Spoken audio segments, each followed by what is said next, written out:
numvise amarira y'umuntu. I feel someone's tears. Alors que ebinifo. Uyu muntu yarize. This person cried a lot Abwira Imana ngo and said to God arifuza ko that you need Imana ishyira iherezo ku kigeragezo. God put an end to his temptation. Zemingi enifo. Afite ikigeragezo cyo gutwita inda zikavamo. This person has a problem miscarrying. Utwita zivamo. You conceive and have miscarriage. Ni wowe. Are you the one? Haguruka. Raise up. Elank febinisia. Hamaze kuvamo abana bangahe? How many miscarriages? Batanu.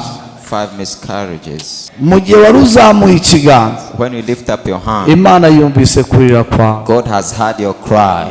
Benisfo. Prophesy.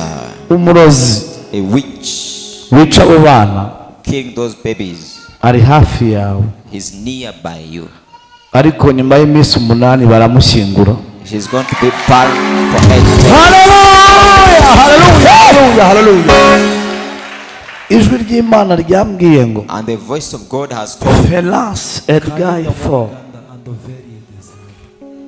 ngo bagiye kumushyingura.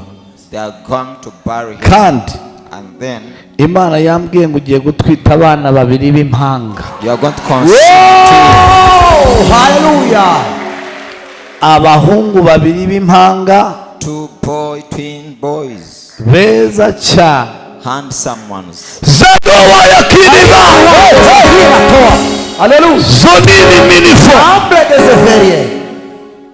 Ko ndimo numva Yesu yitamura. I feel Jesus showing up. Tera hallelujah. Gusa yonyine. Hallelujah. Hallelujah. Hallelujah. Zenia fo. Hallelujah.